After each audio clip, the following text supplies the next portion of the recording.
Welcome, ladies and gentlemen, to Godly Thoughts with Mkoma Tasi. Today we are looking at working for God. The Word of God says in Luke 10, verse 2, the harvest is plenty, but the workers are few. Now, whenever someone wants to work for God, people ask questions. Do you have a calling? Tell us about your calling. What was your calling like? But the Word of God here clearly says that the harvest is plenty and the workers are few. This is where you hear people saying, we need all hands on deck. We need as many believers as possible putting their right leg first and making themselves available for the work of God. We are in a time where the world is really getting rotten. There's so many things that are happening, and there's so many ways you can serve God. You don't have to stand behind the pulpit all the time.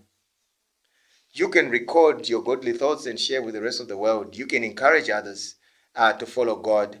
You can participate in any project that the church is working on that you know you are good at. We are in the computer age. There's so many people who are really abusing their gifts that could actually be used for amplifying the word of God and bringing the gospel to many parts of the world.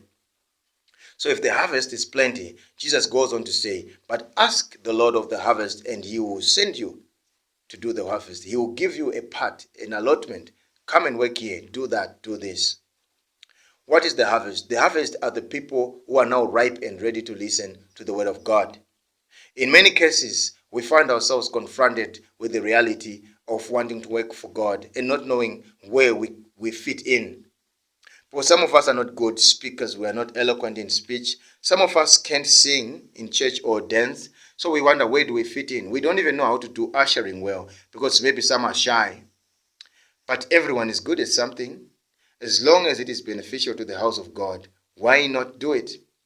You and your God, you talk to God. Lord, I want to make samosas every Sunday for the orphans who come to church. There is the work. The harvest is plentiful and the workers are few. Let's look at a field. Not everyone is holding the hoe and weeding. Not everyone is holding the plow. Some are following up and dropping the seed into the holes. Some are following behind them and covering. Some come later to chase away the monkeys. I love that part.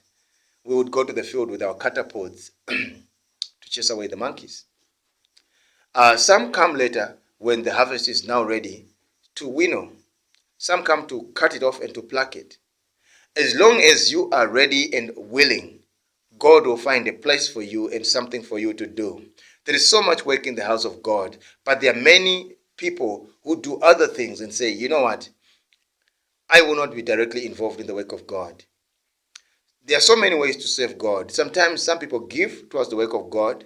And when I say give, I'm not just talking about money. You can give your time to come and be part of the congregation that listens to the pastor while he preaches and shouts amen once in a while, and talk to that lonely looking person after the church service to find out where they stay and what they are doing and how you can be part of their lives as well.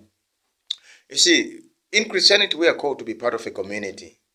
And as long as we are part of a community, we will help each other in one way or the other. Remember, in the Bible, we are told about Barnabas, who had the gift of encouragement. He was called the brother of encouragement. Others had prophecy, others were eloquent in speech, others were evangelists and teachers, and Barnabas was an encourager. There's so much you can do in the house of God as long as you are available and willing. As long as you offer yourself to do something in the house of God, there is something for you to do. So think about it. What can you do in the house of God?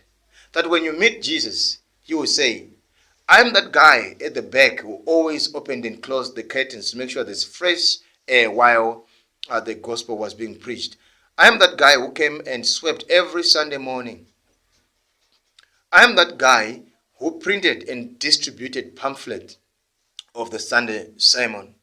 There's always something you can do, including sharing this message with other people who haven't listened to it, who don't know what this is all about. Godly Thoughts with Mkoma Tasi really is to encourage us in God and to share ideas about how we can help others too who want to follow this path. Because being a believer without anyone helping you can be difficult. You need people to share thoughts with, people to encourage you, and this is my part too. So as the harvest is plentiful, I will be sharing with you these YouTube videos. Have a blessed day and enjoy the rest of your day. Ciao.